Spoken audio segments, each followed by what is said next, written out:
श्रीमान् वेङ्कटनाथार्यः कवितार्किककेसरी वेदान्ताचार्यवर्यो मे सन्निधत्ताम् सदा हृदि प्रतिभटश्रेणिभीषण वरगुणस्तोमभूषण जनिभयस्थानतारण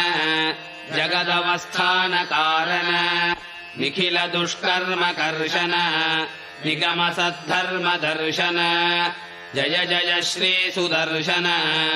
जय जय श्री सुदर्शन शुभजगद्रूपमण्डन सुरगणत्रासखण्डन शतमख ब्रह्मवन्दित शतपथ ब्रह्मनन्दित प्रथित विद्वत्सपक्षित भजदहिर्भुज्ञलक्षित जय जय श्री सुदर्शन जय जय श्री सुदर्शन स्फुटतटिज्जालपिञ्जर पृथुतरज्वालपञ्जर परिगतप्रत्नविग्रह परिमितप्रज्ञदुग्रह प्रहरणग्राममण्डित परिजनत्राणपण्डित जय जय श्री सुदर्शन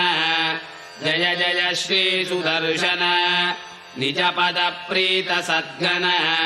निरुपधिस्फीतषड्गुण निगमनिर्व्यूढवैभव निजपरव्यूहवैभव हरिहयद्वेषिदारण हरपुरप्लोषकारण जय जय श्री सुदर्शन जय जय श्री सुदर्शन धनुजविस्तारकर्तन जनितमिश्राविकर्तन धनुजविद्यानिकर्तन भजदविद्यानिवर्तन अमरदृष्टस्वविक्रम समरजुष्टभ्रमिक्रम जय जय श्री सुदर्शन जय जय श्री सुदर्शन प्रतिमुखालीटबन्धुर पृथुमहाहेतिदन्तुर विकटमाया बहिष्कृत विविधमाला परिष्कृत पृथुमहायन्त्रतन्त्रित दृढतया तन्त्रयन्त्रित जय जय श्री सुदर्शन जय जय श्री सुदर्शन महितसम्पत्सदक्षर विहितसम्पत्षडक्षर षडरचक्रप्रतिष्ठित सकलतत्त्वप्रतिष्ठित विविधसङ्कल्पकल्पक विबुधसङ्कल्पकल्पक जय जय श्री सुदर्शन जय जय श्री सुदर्शन भुवननेत्रत्रयीमय सवनतेजस्त्रयीमय निरवधिस्वादुचिन्मय निखिलशक्ते जगन्मय अमितविश्वक्रियामय शमितविश्वग्भयामय जय जय श्री सुदर्शन जय जय श्री सुदर्शन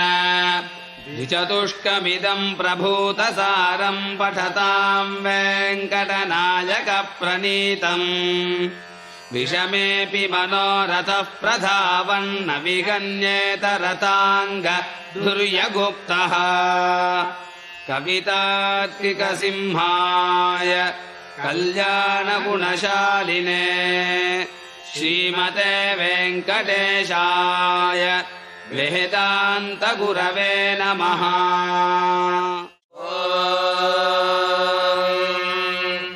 लभं देहपुत्रान् लभं देहपुत्रान् सर्वस्याप्ते सर्वस्य चित्ते सर्वमेव तेनाप्नोति सर्वं जयते हृद्यास्महं येर्नमसोपसद्या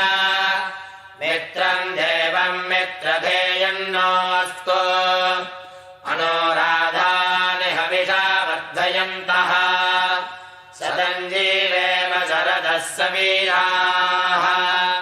नवो नवो भवति जायमानान्नाम् केतुर्दशमेत्यग्रे भागम् देवेभ्यो विदधात्यायम् प्रचन्द्रमा दीर्घमायुः सुमङ्गल शरीरियम् वधोरिमागुम् समेत पश्यता सौभाग्यमस्ये दत्त्वायादार्थम् विपरेदना किमाम् त्वमिन्द्रमेग्वस्य पुत्रागुम् शुभगाङ्गुरो दशास्याम् पुत्रानादेहि पदिमेकादशङ्कृते